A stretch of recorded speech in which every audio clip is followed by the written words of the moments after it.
Bismillahirrahmanirrahim. Assalamualaikum warahmatullahi wabarakatuh.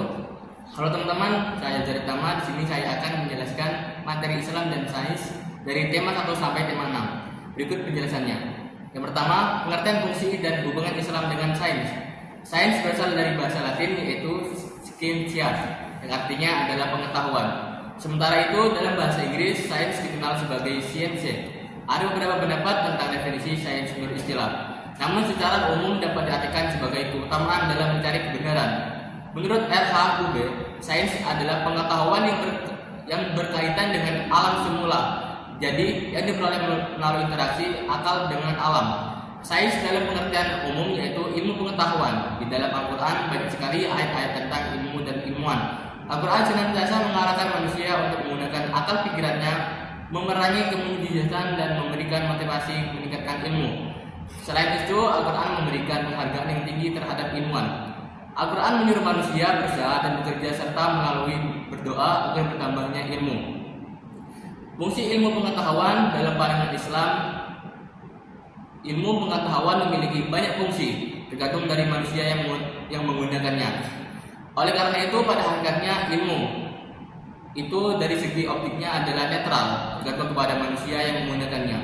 Sehubungan dengan itu, ilmu mempunyai fungsi sebagai berikut. Yang pertama, ilmu alam berfungsi sebagai dasar bagi pengembangan teknologi. Yang kedua, ilmu alam berfungsi sebagai penjelasan atas segala hal yang terjadi. Yang ketiga, ilmu berfungsi sebagai cahaya kebenaran. Yang keempat, ilmu berfungsi sebagai alat untuk meningkatkan kualitas hidup manusia. Yang kelima, ilmu berfungsi sebagai alat untuk meningkatkan harkat dan martabat. Hubungan Islam dengan sains. Sains Islam secara khusus dapat didefinisikan sebagai aktivitas saintifik atau ilmiah yang memiliki dasar atau berpedoman pada Islamic worldview, atau yaitu menggunakan konsep natural secara Islami dan merupakan secara langsung dari segi konstitusional. Tentunya dalam penyampaian kegiatan selanjutnya, Islam juga menekankan adanya sumber-sumber dan metode ilmu tersebut.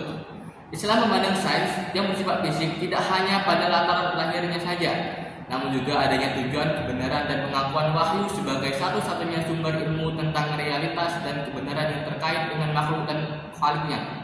Artinya, dalam melakukan kegiatan saintifik, para imam muslim yang berpedoman Al-Quran dan hadis akan dapat melahirkan produk sains yang membawa maslahat bagi kehidupan manusia baik jangka panjang maupun jangka pendek. Saya menurut Islam secara pokok merupakan sebuah jenis takwil atau interpretasi alegoris dan benar-benar empiris sedang menyusun dunia alam. Sains masih itu harus mendasarkan dirinya secara tetap pada tafsir atau interpretasi dari penampakan atau makna yang jelas dari benda-benda dalam alam. Penampakan dan makna mereka yang jelas berurusan dengan tempat mereka di dalam sistem hubungan dan tempat mereka menjadi tampak pada pemahaman kita. Batas kebenaran dari arti mereka dikenali. Saat ini filsafat modern telah menjadi penafsir sains dan hasil sains alam dan sosial ke dalam sebuah pandangan dunia. Kita lanjut ke tema yang kedua. Ya teman-teman, ruang lingkup dan klasifikasi sains. Sains sebagai pengetahuan ilmiah. Secara konseptual, apa sih yang disebut sains? Sains adalah pengetahuan, merupakan hasil akhir dari proses penyimpulan yang masuk akal dari berbagai bahan informasi dan pengalaman sebagai keputusan dan mempengaruhi sikap perilaku, di mana proses dan bahan-bahan bisa dipertanggungjawabkan dan dapat diuji ulang. Dengan demikian, pengetahuan berbeda dengan sekedar informasi atau berpengalaman itu sendiri, dan jauh sekali bedanya dengan keyakinan, apalagi keimanan. Keimanan itu pengakuan hati yang sudah terang bagi akal, sehingga bagi akal tidak perlu ada pengujian akli dan indrawi, atau mengujinya adalah sebuah kemubaziran dalam banyak hal. Orang mendapatkan barulah berupa informasi, tapi sudah merasa punya pengetahuan dan sikapnya. Sudah seperti banyak tahu, ada juga orang mendapatkan barulah berupa pengetahuan, juga merasa dirinya telah sampai ke tingkat yang kaya berpengalaman dan sikapnya itu sudah seperti orang bijak yang hidupnya paling matang dan banyak yang merasa punya pengetahuan atau ilmu, lalu menularkannya sharing berbagai, padahal itu baru berupa informasi atau justru malah berupa keimanan. Sains sebagai disiplin ilmu dalam pengetahuan umum, sains adalah representasi realitas oleh ilmuwan dengan menggunakan metodologi atau ukuran validitas yang dipertanggungjawabkan secara ilmiah. Bagaimana proses aktivitas tersebut bisa dipertanggungjawabkan? Sebelum menjawab pertanyaan ini, perlu kita pahami dulu beberapa istilah yang sering dimengerti secara tumpang tindih. Pertama, realitas yang sebenarnya terjadi, yang berusaha untuk diungkapkan manusia. Yang kedua, fakta, ialah segala sesuatu yang tertangkap oleh indera manusia yang diyakini orang banyak sebagai hal yang sebenarnya. Dalam istilah ilmuwan, bahwa fakta dalam suatu hasil pengamatan yang objektif dan dapat dilakukan verifikasi oleh semua orang.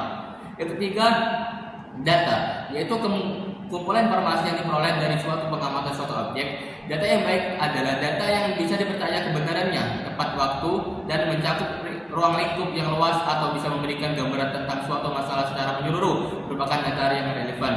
Sains sebagai aktivitas ilmiah mencari ilmu atau mempelajari sesuatu dengan demikian bukanlah aktivitas yang menunggu yang secara pasif sampai suatu pengetahuan datang sendiri, melainkan harus berusaha secara aktif menggali, mencari, mengejar, dan menyelidiki sampai pengetahuan itu diperoleh. Dengan begitu, sebagai aktivitas ilmiah, sains dapat berwujud atau studi penelitian, usaha menemukan atau pencairan yang ada kenyataan yang dilakukan berulang kali, maka disebut penelitian.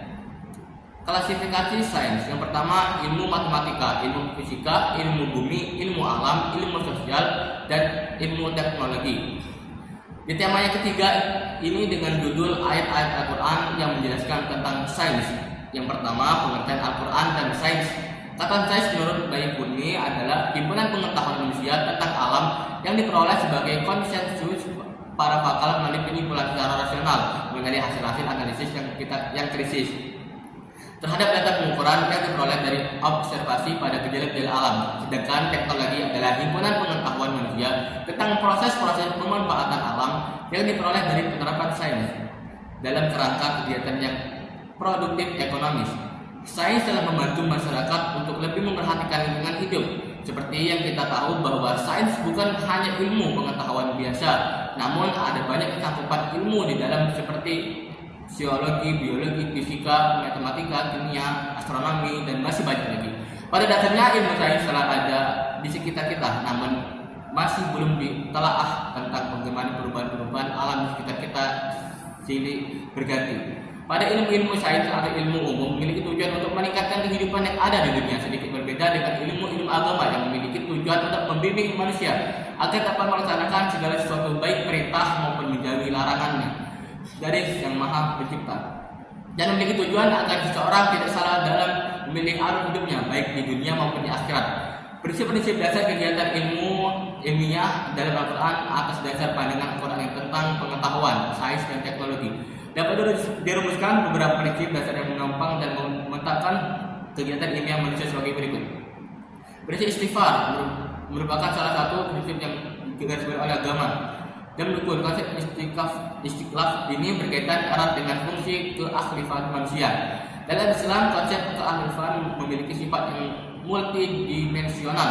Prinsip keseimbangan prinsip dasar lainnya yang digaris oleh Al-Quran adalah keseimbangan antara kebutuhan-kebutuhan dasar manusia, spiritual dan material. Prinsip dibahas secara luas dan mendalam di dalam Al-Quran dan mengambil berbagai bentuk ungkapan. Prinsip Tazkir juga merupakan prinsip dasar yang membentuk pandangan Al-Quran tentang alam semesta atau kosmos. Dan tidak dapat dipungkiri manifestasi prinsip ini ke dalam kehidupan real. Manusia harus ditampang dan ilmu pengetahuan alam semesta ini atau langit, bumi, dan seisinya telah dijadikan oleh Allah untuk tunduk kepada manusia. Allah telah menentukan dimensi, ukuran, dan sunnah-sunnahnya yang sesuai dengan fungsi dan kemampuan manusia dalam mengelola alam semesta secara positif dan aktif. Prinsip keterkaitan antara makhluk dengan salib prinsip penting lainnya adalah keterkaitan antara sistem penciptaan yang mengagumkan dengan Sang Pencipta yang Maha Agung. Ilmu pengetahuan adalah alat yang mutlak untuk memberikan penjelasan dan mengungkapkan keterkaitan itu. Di materi keempat ini kita membahas tentang hadis-hadis Nabi SAW yang menjelaskan sains beserta contohnya. Pengertian hadis dan sains. Hadis merupakan sumber ajaran Islam kedua setelah Al-Quran. Istilah hadis biasa mengacu pada segala sesuatu yang terjadi sebelum maupun setelah kenabiannya. Tema hadis terkadang ditukarkan dengan istilah sunnah. Sebagai ulama hadis menganggap kedua istilah tersebut adalah sinonim atau mutaradif. Sementara sebagian yang lainnya ada yang membedakan antara keduanya. Bahasa Arab kata sais dengan istilah al-ilmu, sedangkan dalam bahasa Indonesia disebut dengan ilmu secara harflah. Al-ilmu berarti segala pengetahuan, pemahaman, tanda atau isyarat-isyarat al-ilmu. Al-ilmu sendiri merupakan lawan dari kata al-jahal atau kebodohan. Dengan kata lain, semakin seseorang itu berilmu, maka akan semakin jauh dari kebodohan. Secara istilah, menurut Ahsan Hito al-ilmu diartikan sebagai pengetahuan yang mutlak atau sesuai dengan fakta dan berdasarkan bukti atau data. Atau dengan kata lain, ilmu adalah memahami sesuatu dengan fakta dan pemahaman mutlak. Sedangkan sains secara terminologi merupakan pengetahuan sistematis yang diperoleh dari suatu observasi, penelitian dan uji coba yang mengarah pada penentuan sifat dasar atau prinsip sesuatu yang sedang diselidiki, dipelajari dan sebagainya. Ada tentang fenomena hujan sebagai satu fenomena alam yang sangat menarik untuk diteliti. Fenomena alam ini telah diungkapkan dengan jelas dalam Al-Quran dan hadis. Allah menyebut kata hujan di dalam Al-Quran sebanyak 55 kali. Sebagian besar dari redaksi Al-Quran yang menjelaskan tentang hujan tersebut menyatakan bahwa hujan tersebut termasuk dari tanda kebesaran Tuhan semesta alam. Kesana hujan juga dapat dijumpai dari beberapa hadis, namun fenomena alam ini tidak dapat begitu banyak diungkapkan dalam hadis. Hal ini dikarenakan belum banyak pertanyaan mengenai hujan yang diungkapkan oleh para sahabat karena keterbatasan pengetahuan tentang hujan tersebut. Secara garis besar, penelitian dalam mengungkapkan suasana hujan merupakan pendekatan ilmu sains masih terbatas pada pengungkapan siklus terjadinya hujan. Sumber ilmu pengetahuan atau sains. Pengertian dari ilmu pengetahuan. Pengertian ilmu berasal dari kata bahasa Arab ilm, Inggris, Franse, Belanda, Wetenschap, dan Jerman. Ilmu merupakan hal yang berorgan dalam kehidupan manusia meningkatkan kualitas dan kemampuan diri serta mengangkat eksistensinya. Jika dilihat dari segi bahasa, kata ilmu berarti kejelasan. Ilmu dalam pengetahuan jelas, sedangkan pengetahuan merupakan informasi yang diketahui atau disadari oleh seseorang. Dapat diartikan bahwa ilmu pengetahuan merupakan pengetahuan atau informasi yang jelas tentang sesuatu yang diketahui atau didasari seseorang. Selain itu juga ilmu pengetahuan adalah merupakan salah satu isi pokok kandungan kitab suci Al-Quran. Bahkan kata ilm itu sendiri disebut dalam Al-Quran sebanyak 105 kali, dengan kata jadiannya itu disebut lebih dari 754 kali, yang memang merupakan salah satu kebutuhan agama Islam. Ilmu pengetahuan atau sains sebagai salah satu ilmu yang berkembang. Ilmu pengetahuan merupakan suatu rangkaian kegiatan yang dilakukan manusia, terutama dengan menggunakan akal budinya secara rasional.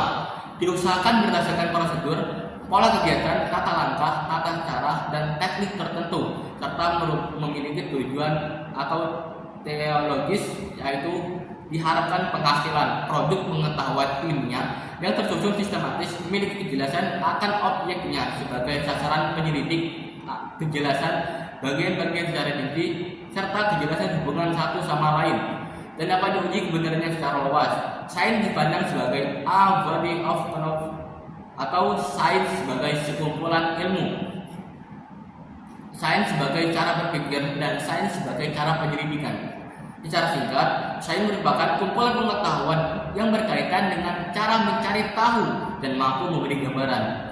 Sumber ilmu pengetahuan atau sains, kemudian tahapan penunjang epistemologi pengetahuan yang berkaitan dengan sumber dari ilmu pengetahuan atau cara yang ditempuh manusia untuk mendapatkan pengetahuan yang benar. Pada bagian ini erat kaitannya dengan paradigma atau cara pandang manusia terhadap penemuan ilmu pengetahuan. Sumber ilmu pengetahuan adalah hal-hal yang secara hakiki diyakini sebagai sumber dari mana ilmu pengetahuan itu kita peroleh. Mengenai sumber pengetahuan, tradisi filsafat barat mewarisi dua aliran epistemologi yang terbesar, yaitu aliran rasionalisme dan empirisme, di mana aliran rasionalisme menekankan pada akal atau reason sebagai sumber pengetahuan, sedangkan aliran empirisme menganggap sumber pengetahuan yang utama yaitu pengetahuan indrawi manusia. Secara epistemologis, ada dua aliran filsafat yang mengenal sumber munculnya ilmu pengetahuan dan menerapkan standar kebenaran yang ada di dalamnya. Kedua yang tersebut ialah rasionalisme dan empirisme. Paham ini terkaitan dengan pemeroleh ilmu yang dianggap benar dan keduanya memiliki tokoh masing-masing dalam penyampaian argumen dasar untuk mempertahankan paham yang dianut. Sumber ilmu pengetahuan dalam perspektif Islam. Sumber dari ilmu pengetahuan ini diuraikan oleh beberapa pakar ahli ilmu, di antaranya seperti berikut. Yang pertama, Osman Bakar dalam Classification of Knowledge in Islam merupakan pandangan Al-Farabi dalam kitab Ihya Al-Ulum.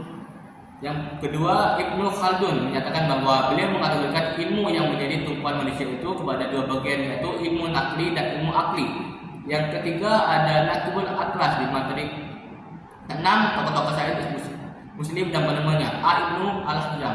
Biologi Ibnu Silaikan di Basra pada tahun 35 Hijriah atau 1000.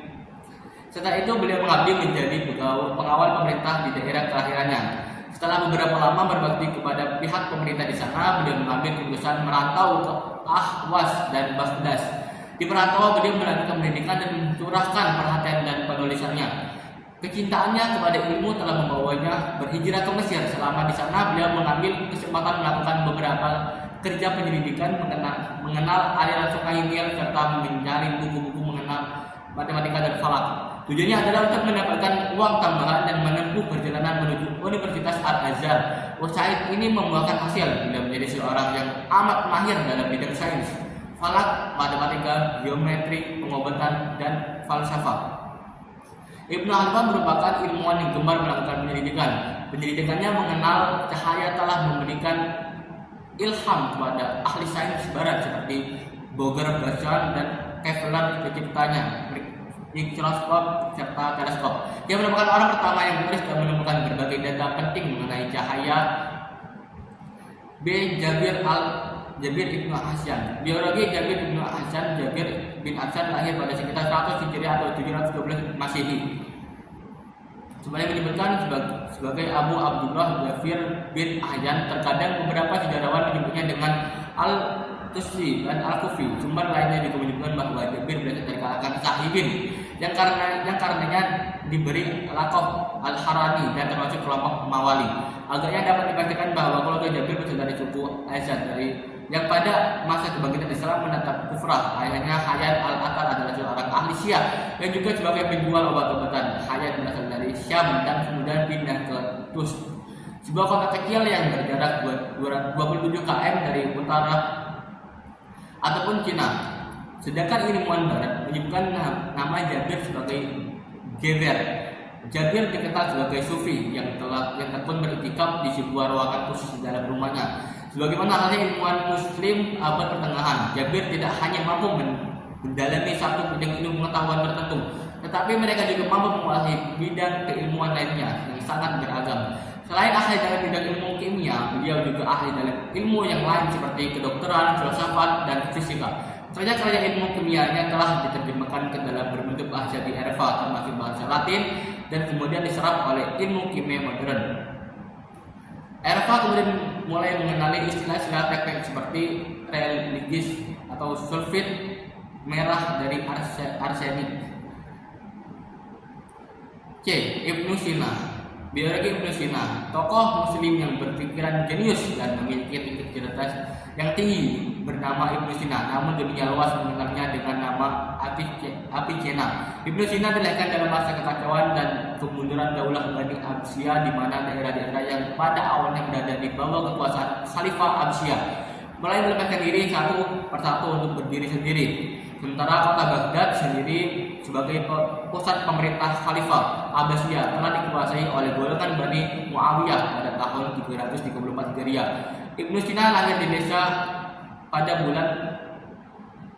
Ibnu Sina memiliki nama panjang Hasan, menunjukkan kedudukan tinggi yang dimiliki oleh Ibnu Sina dalam hal intelektual.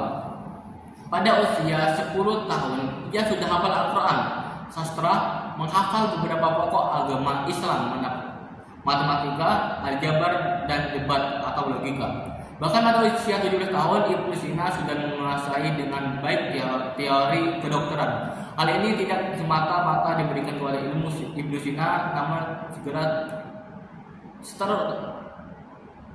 dan sebagai imbalannya ia diberi hadiah perpustakaan pribadinya yang berisi buku-buku yang jarang diperoleh di perpustakaan lainnya. Ibnu Sina dikenal sebagai memiliki metode pembelajaran dalam mendalami suatu ilmu. Cara pembelajaran Ibnu Sina diungkap sebagai berikut. Saya benar-benar mencintai ilmu pengetahuan, ketidakbingungan dan memecahkan masalah. Maka saya akan berjalan atau sama jalan ke Masjid Jami lalu kepada Allah Subhanahu wa taala sampai terbuka akan pikiran saya, serta setiap malam membiasakan diri untuk menekuni diri dan menulis dan membaca buku. Hal ini dapat menjadikan inspirasi bagi khalayak dalam memiliki metode belajar. Seorang Ibnu Sina yang memiliki kecerdasan yang bahkan dapat mengalahkan guru-gurunya. Prestasi Ibnu Sina sangat bermanfaat bahkan hingga saat ini lahir di tengah-tengah perang pada masa Abbasiyah. Besar menjadi cahaya banyak orang, bahkan hingga akhir Ibnu Sina yang dijuluki babak kesehatan diakui dunia wafat pada tahun 428 Hijriah atau 1307 Masehi karena sakit yang akan selalu diingat oleh seluruh dunia.